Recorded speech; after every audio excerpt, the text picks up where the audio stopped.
안녕하십니까. 저희 도큐 웹사이트 제작을 하게 된 멘트 조입니다. 여러분들에게 증상에 맞는 약품을 찾아드리기 위해 저희는 웹사이트를 개발을 하게 되었고요. 보시면 이러한 목차 순서에 따라서 발표를 진행할 예정입니다. 일단 첫 번째로 왜 저희가 이런 웹사이트를 만들게 되었는지를 살펴보면, 일단 저희 한국인들이 1인당 판매하고 있는 의약품의 소비량이 평균 OECD 국가 중에 1.3배가 많고, 국민 1인당 49만원치의 의약품을 산다라는 통계가 있습니다. 그래서 매년 의약품을 구매하고 있는 양이 늘어나고 있는 실정인데요. 그러던 중에 이제 식품의약처에서 사용설명서 버리지 말지라는 캠페인을 벌이고 있다는 사실을 알게 되었습니다. 많은 사람들이 사용설명서를 버려서 의약품을 오남용하는 경우가 발생하고 있었고, 저희는 그 부분을 해결에 도움을 주고자 만들게 되었습니다. 그래서 저희 프로젝트를 만드는 데 있어서 일정과 파트 배분 화면 개발 환경에 대해서 말씀드리겠습니다.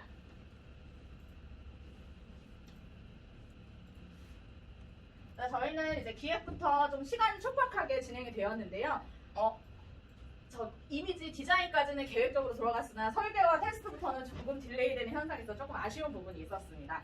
그리고 파트 배분에 있어서 저희는 처음에 이제 회의를 할 당시에 화면 구성이라든가 데이터베이스의 자료를 먼저 마인드맵을 통해서 수집을 해보았습니다. 그에 맞춰서 화면 구성 중에서 저희가 할 수 있는 부분들에 대해서 의견을 나누었고 파트를 나누게 되었습니다. 저는 유저 부분과 이제 메디 부분을 맡게 되었고요. 그리고 저희 혜리님께서는 메인 부분과 메디의 약국 검색이라든가 이미지 맵을 맡게 되었습니다. 그리고 우리 소연님은 이제 보드, 저희가 자유 게시판과 공지사항 게시판 두 가지가 있는데 그 부분을 맡게 되었습니다. 저희는 처음 디자인 기획 단계부터 발사믹 와이어 프레임이라는 프로그램을 이용해서 계획을 하게 되었고요. 메인 같은 경우는 우리 고객님들에게 반응을 보여주자. 그래서 스크롤을 내릴 때마다 반응형으로 반응할 수 있게끔 보여드릴 거고요. 회원가입 같은 경우는 고객님들이 예상할 수 있는 범위에서 회원가입이 이루어질 수 있도록 다른 사이트들을 많이 참조해서 만들게 되었습니다.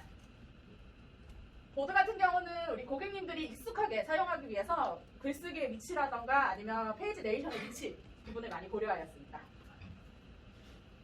메디 같은 부분은 고객님들이 검색하는 데 있어서 흐름을 잘 따라가실 수 있게끔 흐름을 조금 신경 써서 만들어진 사이트라고 보시면 되겠습니다. 그리고 이러한 사이트를 구성하는 데 있어서 데이터베이스를 저희가 테이블을 처음에는 3개로 시작했는데요. 하다 보니까 좀 부족한 부분이 있어서 추가적으로 테이블을 중간에 넣게 되었습니다. 이런 개발을 하는 데 있어서 저희 언어 같은 경우는 자바부터 시작해서 저희 톰캣이랑 오라클을 이용해서 만들었고요. 라이브러리는 히카리와 마이바티스 룸버, 그 다음에 툴로는 이클립스, VS코드, SQL 디벨로프, 발사믹 프로그램을 이용하였습니다. 그리고 저희 협업에서 가장 키포인트가 될 수 있었던 건 기식이었고요. 기술을 통해서 코드를 많이 모아놓고 충돌도 많았지만 이게 없었더라면 다시 되돌아갈 수 없었을 것 같습니다. 안녕하십니까. 저는 이 프로젝트에서 메인 페이지 및 증상별 검색 페이지, 지도 페이지를 맡은 주혜린이라고 합니다. 가장 먼저 호화면은 보시다시피 크게 헤더 부분하고 검색 부분, 이미지 게시판 부분하고 코멘트 부분으로 나눠져 있고요. 부트스트랩을 참고하여 반응형으로 사이즈에 따라 반응형으로 제작하였습니다. 일부 버튼 요소의 애니메이션을 추가하고 그 외에도 외부 라이브러리를 사용하여서 스크롤에 따른 애니메이션이 발동이 되도록 심플하면서도 동적인 웹페이지로 느껴지도록 하였습니다. 메인 페이지의 사이드바 같은 경우에는 고객님께서 로그인을 하지 않으실 경우 세션이 등록되지 않기 때문에 로그인 페이지로 바로 전달할 수 있도록 유도를 하였으며, 로그인을 했을 경우에 즐겨찾기가 발생될 수 있도록 코딩을 하였습니다. 헤더 부분은 각 SNS 매체에서 제공하는 API를 이용해서 상단 헤더 부분에 각 로고를 클릭할 시에 예를 들어 카카오톡은 이런 식으로 발생이 되며, 트위터 같은 경우에는 자신이 로그인한 트위터에 트윗을 할 수 있도록 만들었습니다. 팝업 부분은 쿠키를 사용해서 팝업 노출 및 제어를 생성했고요. 만약에 체크박스에 체크 시 하루가 지정되어서 하루 동안 팝업이 뜨지 않도록 구상하였습니다. 메인 중간 부분에는 방문자 수 카운터를 데이터베이스로 제작하여서 각 일자마다 해당 투데이 당일 방문자와 총 방문자가 나타날 수 있게 구상하였습니다.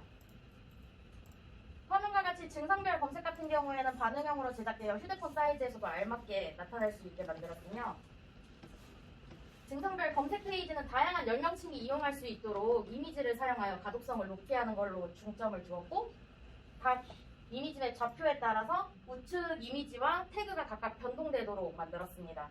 약국 찾기 같은 기능 경우에는 다양한 기기에 맞춰서 반응형으로 디자인되었고요. 약국 위치에 대한 데이터는 공공데이터 포털의 CSV 타입의 파일을 이용하였습니다. 지도 페이지 시작 시 각 행정구역의 도와 시가 생성되면서 행정구역의 각 분류에 따라서 시, 군, 구가 각각 해당되는 시에 해당되는 구가 나타날 수 있도록 제작하였습니다. 예를 들어 대분류에서 소분류가 선택할 시 약국이 해당되는 각 시와 각 구가 해당되는 약국 리스트가 자동적으로 생성되게 만들었으며, 기본적으로 AJAX와 REST 컨트롤러를 사용하였습니다. 그리고 해당 약국의 이름을 클릭 시에 생성된 마커와 오버레이가 있는 쪽으로 중심 위치가 변동되도록 설정하였습니다.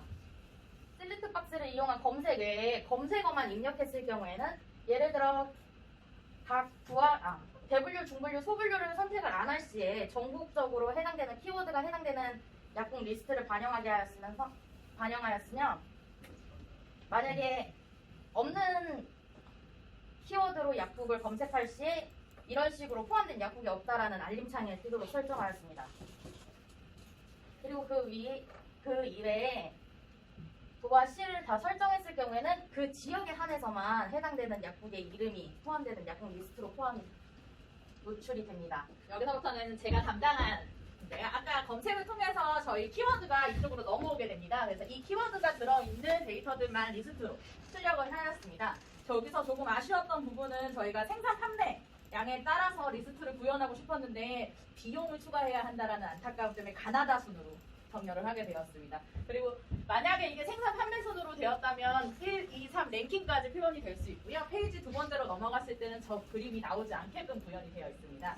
또한 저희가 비교하기라고 해서 원하는 약을 2가지에서 3가지를 선택하게 되었을 때 고객님들에게 비교할 수 있게끔 양쪽으로 구현을 하였고요. 만약에 2개 미만으로 선택하였을 때는 안내창과 함께 좀 더 선택할 수 있게끔 고객들에게 안내를 해보았습니다.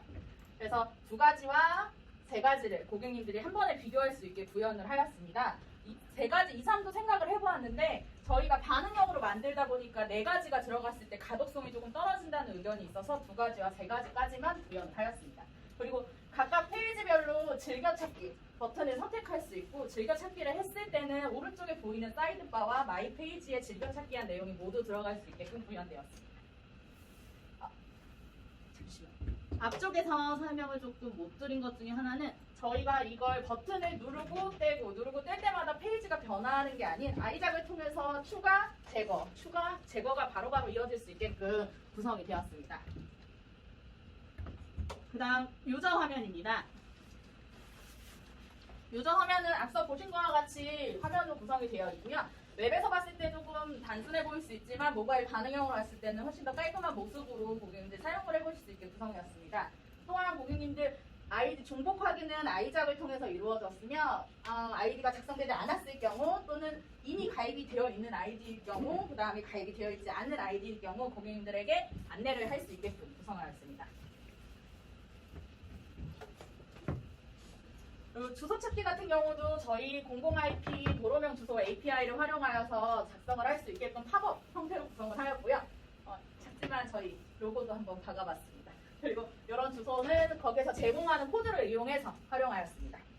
앞서 보여드린 것과 같이 저희가 회원 가입을 아이디와 패스워드를 통해서 했을 경우에는 웰컴이라는 안내창과 함께 저희 아이디와 패스워드만을 통해서 로그인을 할 수 있게끔 구성하였고, 그렇지 않고 상단에 보이는 로그인 버튼을 이용해서 들어왔을 때는 카카오 로그인까지 함께 볼 수 있도록 구현하였습니다.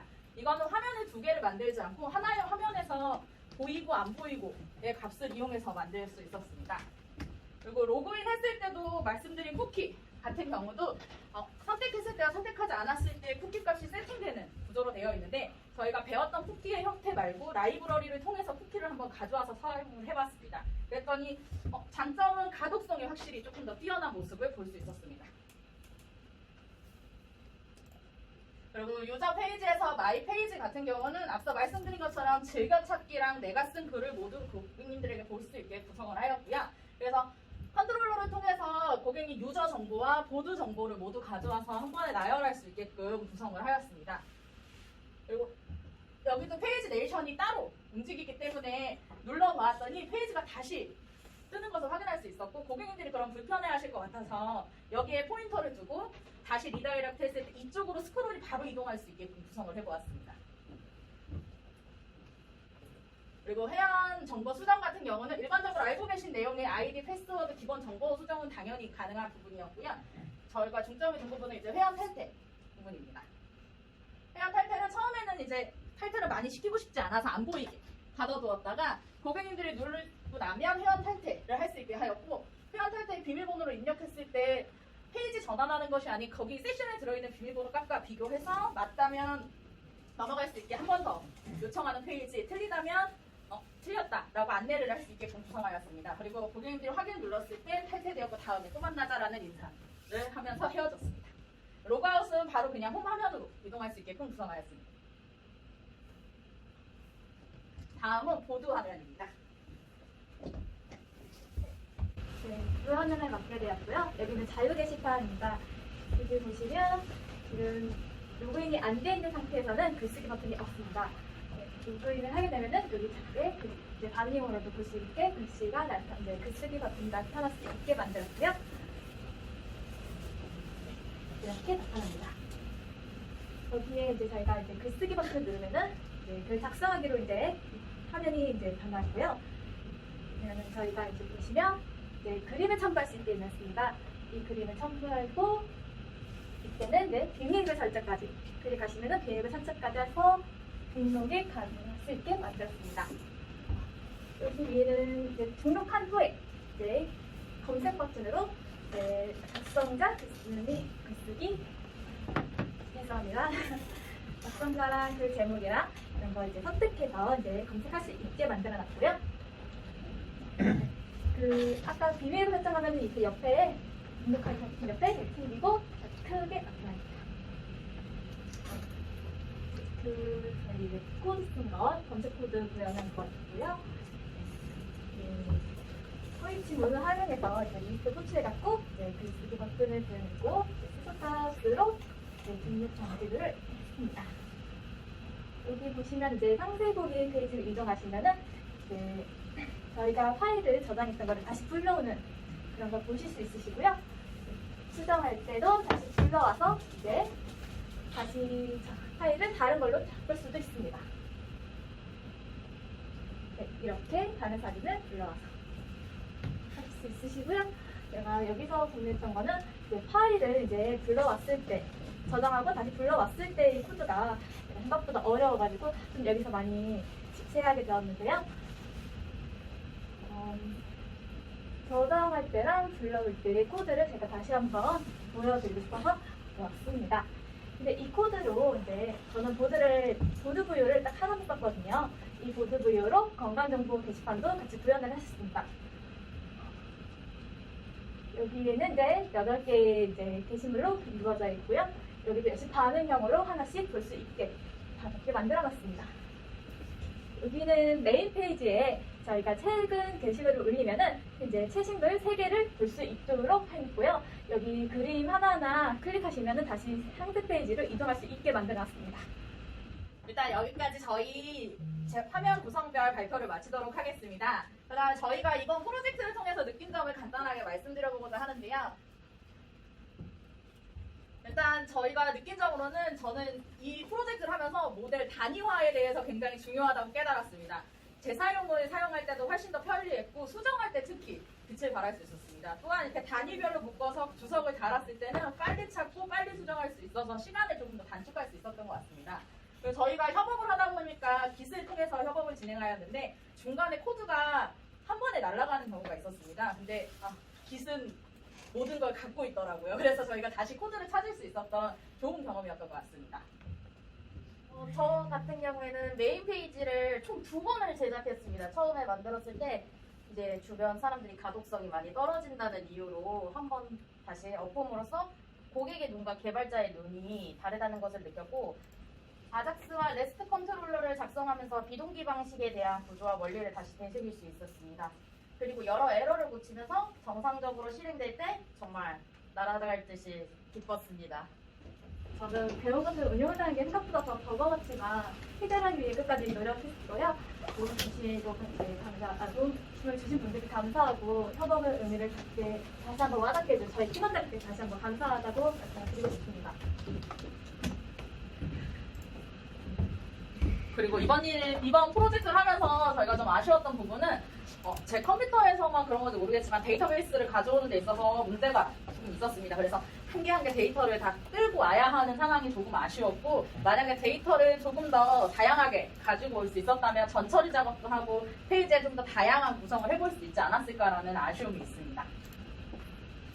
저 같은 경우에는 데이터 약국 위치에 대한 데이터에 미흡한 부분이 있었습니다. 예를 들어 저 같은 경우에는 이제 동을 표시하고 싶었는데 생각보다 받은 데이터에서는 동에 대한 정보가 너무 적었고, 오히려 새 주소인 이제 무슨 길, 무슨 로에 대한 정보가 많아서 그 부분이 좀 아쉬웠고요.